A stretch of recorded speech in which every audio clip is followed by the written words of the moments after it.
ये है जी मेरा लहंगा और इसको मैं आपको कभी फ्री टाइम में दिखाऊंगी जब मैं स्टिचिंग करूंगी। और अब करती हूँ मैं सफाइयाँ सारी। तो पहले मैं चादर को सेट कर देती हूँ अच्छे से। ये है जी मेरा पार्ट 2। मैंने पार्ट 1 बहुत बड़ा हो जाता है, इसीलिए मेरे को पार्ट 2 बनाना पड़ा। तो अब मैंने देखो बेड को सेट कर दिया। मैं करूँगी अब झाड़ू, मैं झाड़ू लगाऊंगी। तो चलो जी अब झाड़ू लगा देते हैं फटाफट। क्या करें जी, छोटे बच्चे हैं, टिकते नहीं, बार बार अंदर रहेंगे वरना तो जल्दी से अब झाड़ू तो निकालनी ही पड़ेगी। आप सोचोगे कि कैसी पागल औरत है, पहले एक ही कमरे की झाड़ू, एक ही कमरे की पोछा कैसे कर रही है। पर जी पता क्या जी, मेरा कोई बड़ा लंबा चौड़ा घर नहीं है, मेरे पास तो एक छोटा सा ही एक क्वार्टर है जिसमें सिर्फ ये 2 ही कमरे बने हुए हैं। तो जी एक कमरे से दूसरे कमरे में, दूसरे कमरे से इधर ऐसे घूमते रहेंगे। इससे अच्छा पहले एक की अच्छे से सफाई करके बच्चों को एक ही कमरे में बिठा दूं तो सही है ना। तो इसीलिए देखो जी मैंने डस्टिंग भी कर दी। अब मैं लगा रही हूँ पोछा लगा के फिर जी इनको अंदर ही बिठा दूँगी एसी ऑन करके।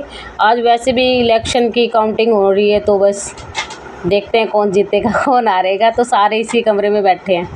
चलो जी इस कमरे का तो हो गया काम। चलो अब चटाई बिछा दी है।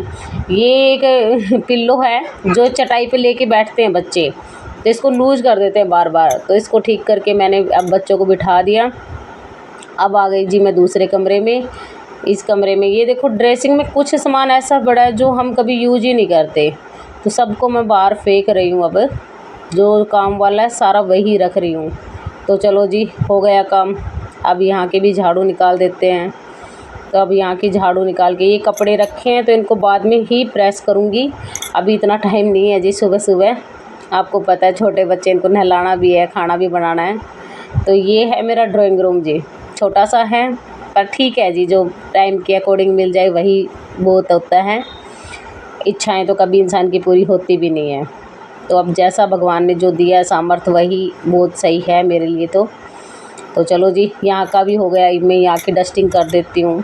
इस मेज़ का शीशा मैं बार बार लाती हूँ तो ये छोटे वाला काकू मेरा तोड़ देता है इसको बार बार। इस पर किसी भी चीज़ को ज़ोर से मारेगा या मान ले नुकसान ही करता है तो खुद का भी नुकसान करता है, भी चोट खा लेता है, तो डर लगता है। इसीलिए मैंने इस पर वॉलपेपर ही लगा दिया था। तो चलो जी अब हो गई सारे कमरे की डस्टिंग। मिट्टी इतनी आती है क्या करूँ, तो कितनी भी डस्टिंग करूँ।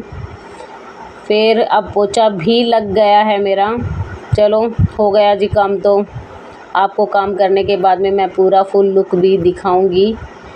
अब मैंने दोनों कमरों की डस्टिंग और पोछे तो लगा दिए हैं। अब बाहर का ये वॉश बेसिन धोऊंगी, इसको अच्छे से वॉश करके अब मैं बाथरूम की पटड़ी वगैरह, बाथरूम का सारा सामान धो के फिर रखती हूँ, क्योंकि जी नहाते हैं फिर हो ही जाता है चिपचिपा सा। और फिर रोज़ रोज़ नहाते हैं ना तो एक दूसरे के नहाए फिर नहाया भी नहीं जाता। बस थोड़ी सी मतलब मेरे को तो होती भी है, सूख सी बहुत आती है। मैं तो गिल्ले बाथरूम में भी नहीं नहा सकती, मेरे को सूखा सूखा बाथरूम चाहिए होता है। तो कर दिए मैंने बाथरूम और वॉश बेसिन साफ़। अब अच्छे से मतलब मैं यहाँ का पोछा लगा के आपको दिखाती हूँ। ये देखो जी मेरा फुल लुक देख लो घर की। कैसा लगे लाइक और शेयर कमेंट ज़रूर करना और सब्सक्राइब मेरे चैनल को ज़रूर करना जी। आपको अच्छा लगे तो ज़रूर अपना सपोर्ट देना मुझे।